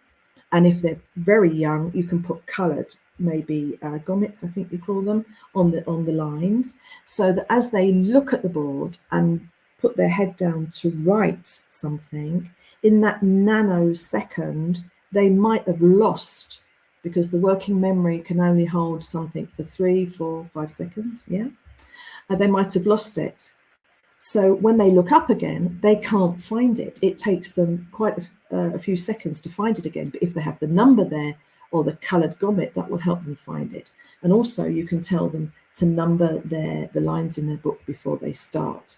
And all of these things will support them using copying from the board if you have to use copying from the board. Worksheets, again, avoid fussy, brightly coloured worksheets for children with attention deficit, poor working memory, dyslexia, and visual impairments such as Earl's syndrome, where things bounce and move around. So it's better, if you can, to ask at school, if instead of using white paper in the photocopy machine, to use buff colour. And if you can't get buff, like it's like ivory colour, and if you can't get that, then maybe very pastel shades. Avoid these particular fonts and keep the layout very crisp and clear, and avoid cartoons and things jumping around. And we'll go on to the next slide. So we've got our groups going. We've got our whiteboard that is inclusive now. We've got our working walls. We've got our workstations, and none of it has cost us. We haven't had to ask for loads of money from our line manager. And now we can provide, now I've called these VAX boxes, which is wrong really. They're not visual, auditory, kinesthetic boxes. It's just a terminology that I learned and I'm finding it difficult to unlearn. What they should be called is working boxes. So What we're not going to do is have a box just for the children that have an educational need or a specific learning difficulty. We are going to encourage children at the beginning of the year, all of the class, to use these boxes. You can make them out of a shoebox. This box actually is an old box that my son kept his CDs in, and I just put stuff in it and took a photograph for this particular presentation.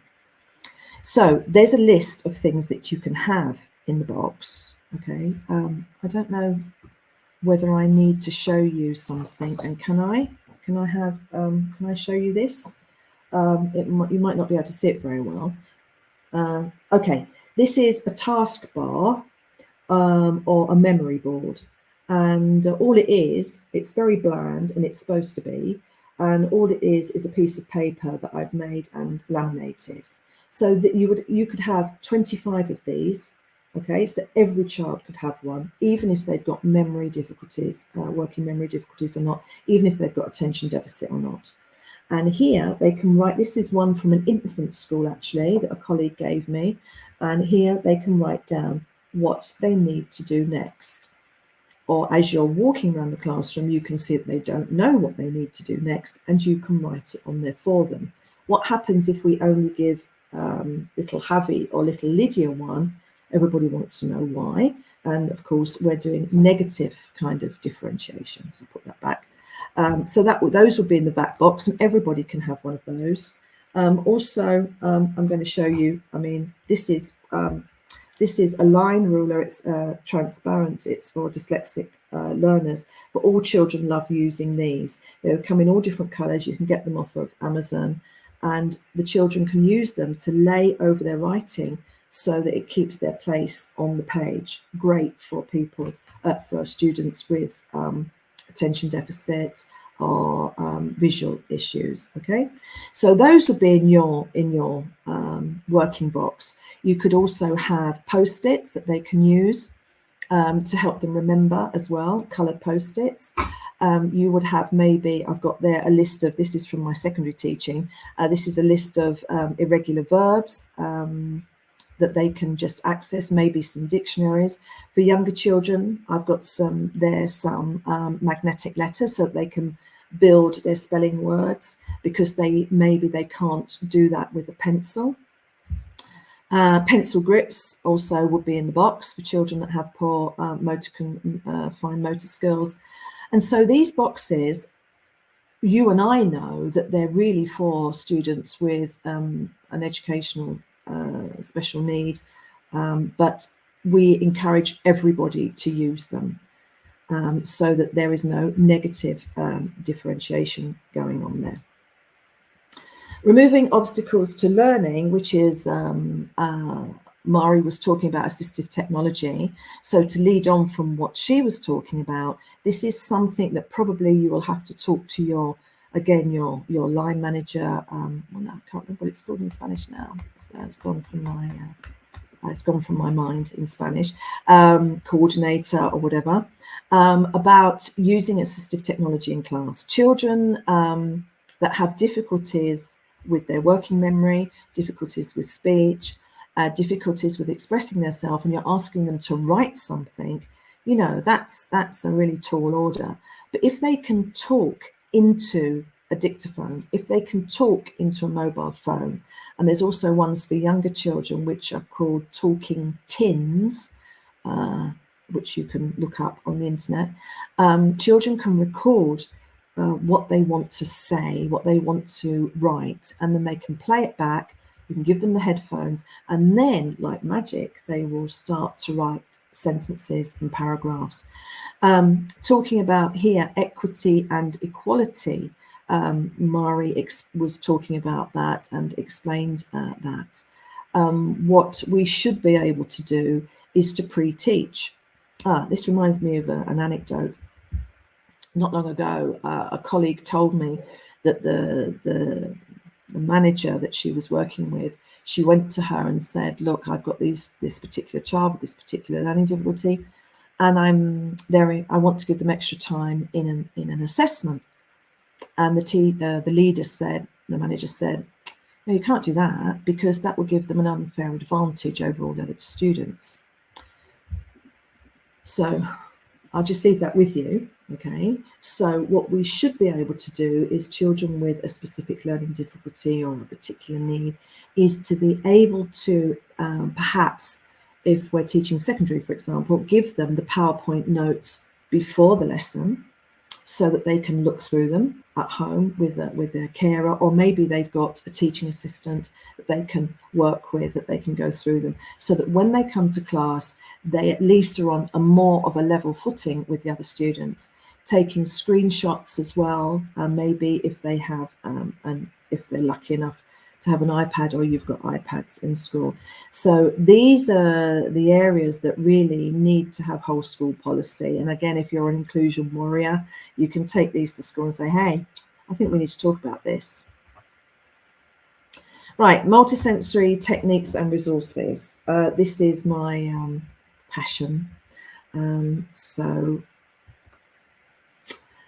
high quality teaching, we're referring to our previous learning. Another strategy of high quality teaching, which is at the heart of inclusion, is using multisensory techniques. Okay, so here again, Jim Rose, the guy that did all the research for the reform in the UK, has given you a definition of what multisensory teaching is. Now, multisensory teaching, the lady with the globe at the beginning of this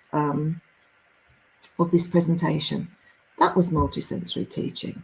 Okay, using all the senses. Well, you don't have to use them all at once. Okay, I mean, it's obvious that we're using visual if you've got good vision. It's obvious that we're using audio if you've got good hearing, but it might not be so for some of your learners. Children with attention deficit need to move around, so you can cash in, you can invest in that. Children that have got poor visibility will want to touch things and feel things to be able to access the learning. So it's not as complicated as it sounds. The lady with the globe, was already doing that. So we're going to put a little video. It's part of an enormous video, which I can't show you because it's too long. So I think I've put the link on. If I haven't, I will try and get the link to you. But here's the important bit. I want you now to come up and add the sound buttons to 2 words each. Up you come. In devising multisensory tasks, it's worth remembering that movement can aid learning too. Some dyslexic learners can find it hard to sit still for long periods. A chance to move around the classroom can reduce anxiety and stress, and can be an additional way of learning too. Like that. Very good. Yes, well done.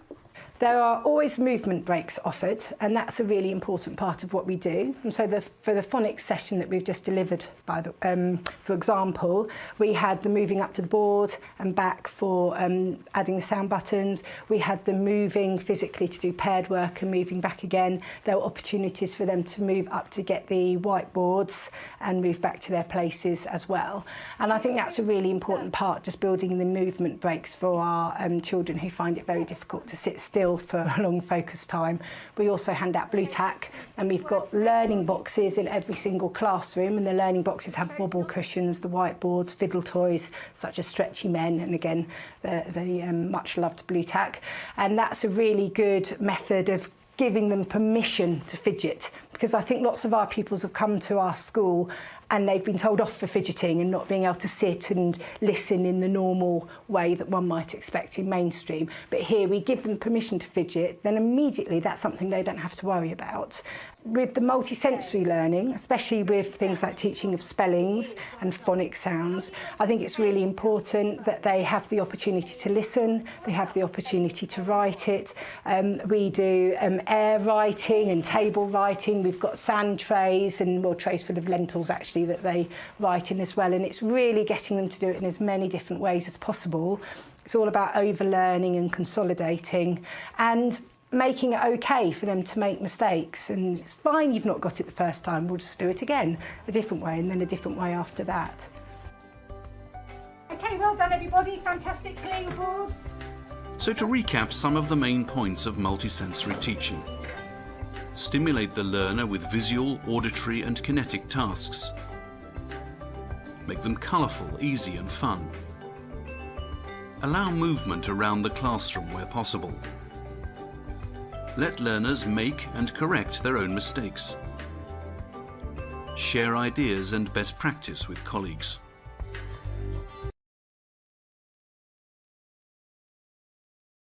For putting that on. Okay, so I know it mentioned dyslexia, and I know it sort of was coming from a specialist school, but the message is there, the strategies are there for you to use, the way the children come up to the whiteboard, the movement and so forth. She mentioned the boxes, the working boxes. And the other thing I wanted to mention was this permission to fiddle. I know that it drives us as teachers when you see kids writing on their arms, fiddling with things. We immediately want to tell them to stop doing it.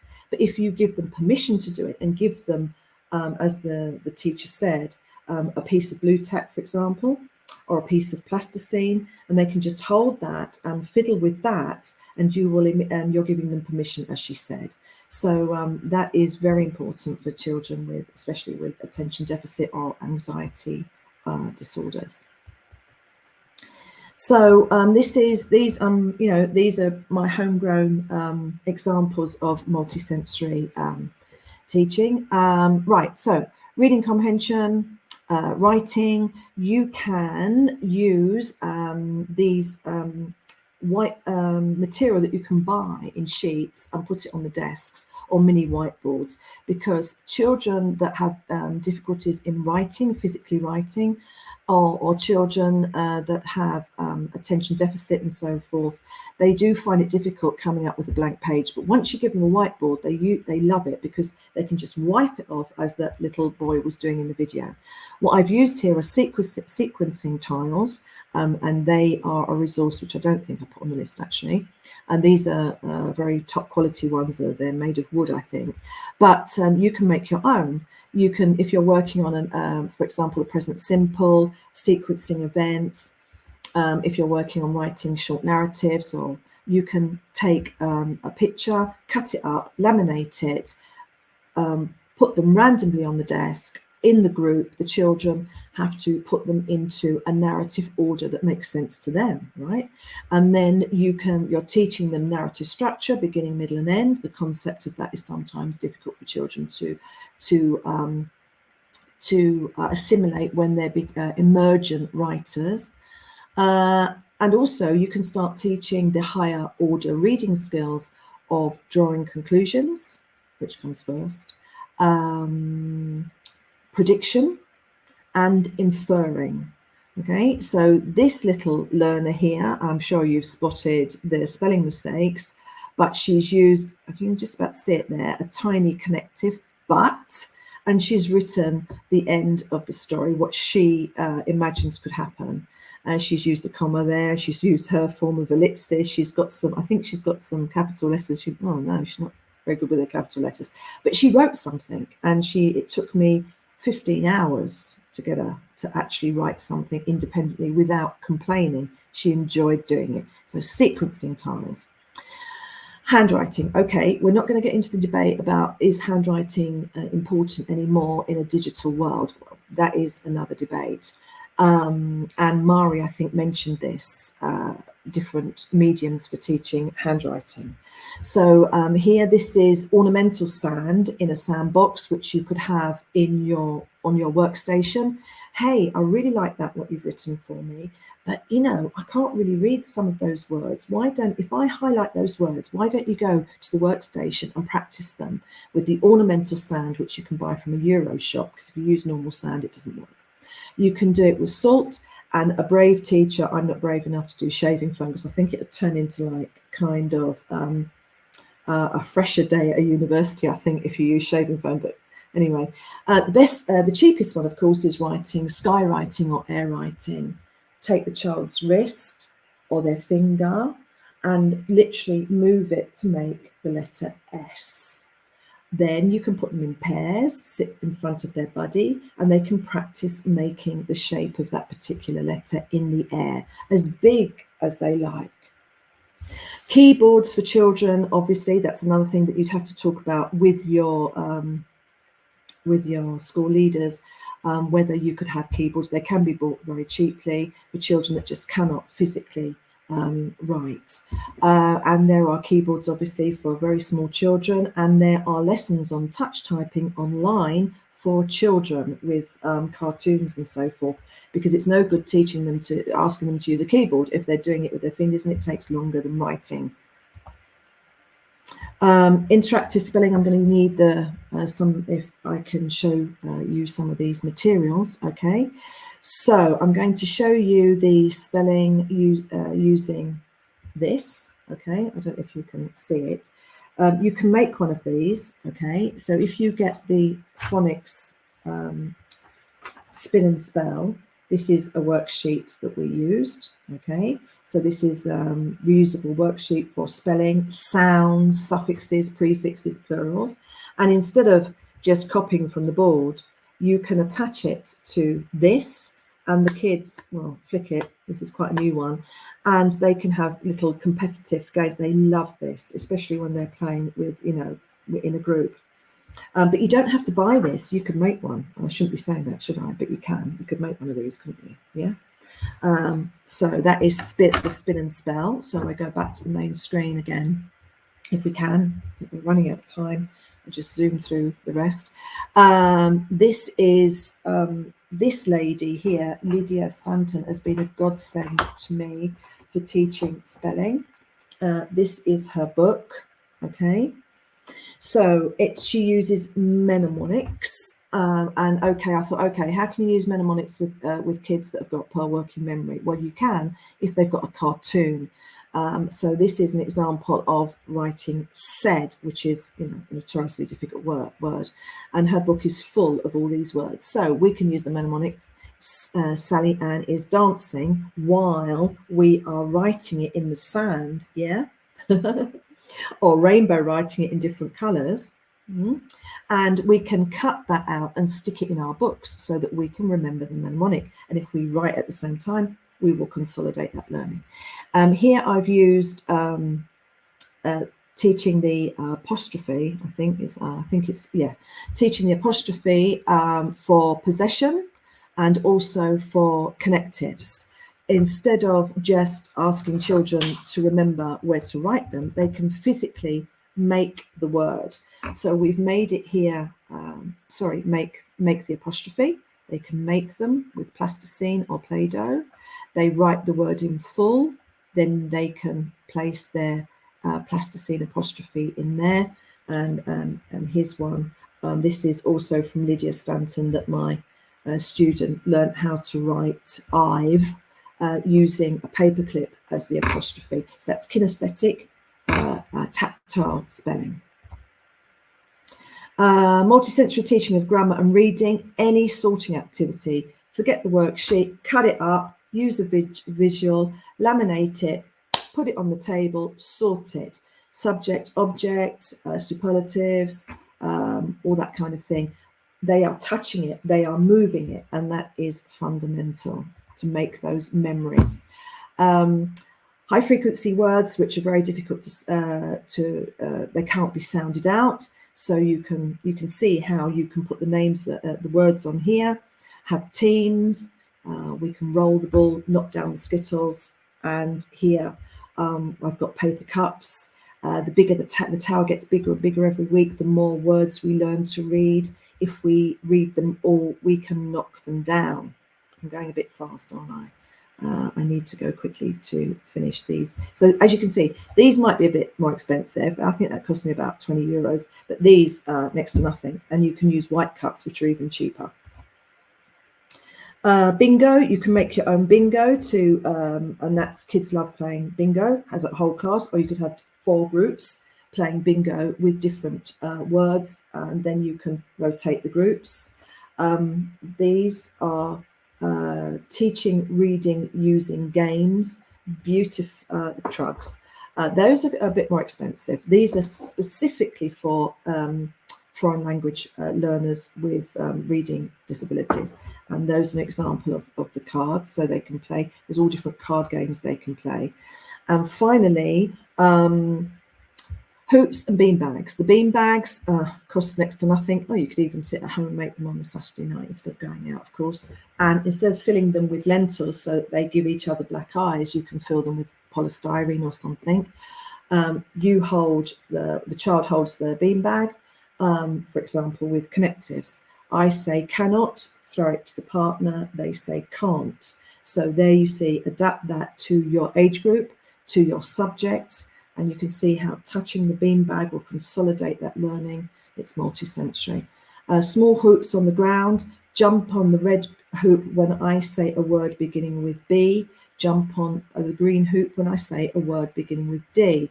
You're getting them to listen for those subtle sounds. Then we've got the buzzers. Different buzzers that you can use. Kids buzzers available on Amazon. I think they cost me about 15 euros, I think. And you can have those in your groups so that when you can do quizzes and so forth with vocabulary. And this is something that is very, very useful for children are timers. Children that have no concept of time, can't tell the time, or you don't have a clock in your classroom even. You can give them timers, and you say, which one would you like to use today to do your 10 questions? And they might say, oh, I think I need the 20-minute one. And then the next day they say, you know, I can do it in 5 minutes, miss, give me the 5-minute one. And immediately this is them being aware of their own learning. And also, as I say, they can sit as they're doing it, they can actually see the sand slipping away while they're writing or while they're doing the activity that you've asked them to do. And I think I've made it in time. So, Severine, I don't know the rest of it. Esto cuento acabado. I hope you've enjoyed listening to my presentation about multisensory teaching and inclusive teaching. Yes, thank you very much, Beverly. Really full of interesting ideas. I'm going to skip to your slide here so you can share. Yeah, thank you so much. Yes, I know I was rushing it a bit. I tried to pack in so much, so I'm sorry. That's why I hope you can get hold of the PDF. And here are my details.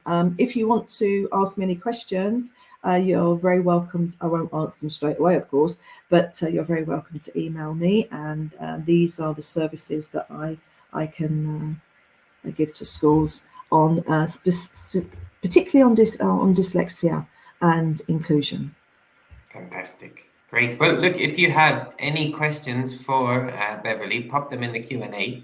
I can see, I don't think we have many so far. No, there's no questions. But yes, everyone's saying loads of really interesting ideas and really helpful. So I think that went down very well. And it's full of great practical ideas that we can all put into place. Thank you. And sorry about going 100 miles an hour, but anyway. No, not at all, not at all. Okay, well, just look, if you do have questions, do pop them in the Q&A. But while we're waiting to see if we have any questions, I'm just going to run through the end of the session. So we'd love to get some feedback from you. So if you could just follow the link in the feedbacks in the chat that Muncie just posted, you can give us your impressions of this talk, what you thought. You can also give us some ideas for future events. So if there's any topics you'd like to see covered in the future, you can tell us there as well. And if you'd like more information about the Lumloy campaign that we're running, our Lumloy Made Easy campaign, we have a Lumloy Made Easy page. I'll post the link to it in the chat. Muncie has just done it there. Fantastic. We have loads of stuff. We have the paper that Mary co-authored on inclusive practice that you could download as well. And don't forget our Facebook group. So on the 1st of December, we're going to have a Facebook Live event. So if you guys want to post your questions to there, we'll deal with them all in the Facebook Live event. Let me have a look. There's a little Q&A. No, another question. Just someone saying thank you very much. And yeah, we'll be sending a recording to everybody. So if you missed the start of this session, you can catch that. But apart from that, that's everything. Thanks for your time. Thanks to Beverly for a great session. Thanks to Mary earlier for a great session. I think they really complemented each other really well. And we'll be back soon with more events. And thank you for everybody for attending. Thank you very much. Good night. Thank you, Beverly. Okay, thanks everybody. We'll stay around in the chat if you have any questions or anything. But for now, thanks. Thank We'll you. see you later. Bye-bye. Bye-bye.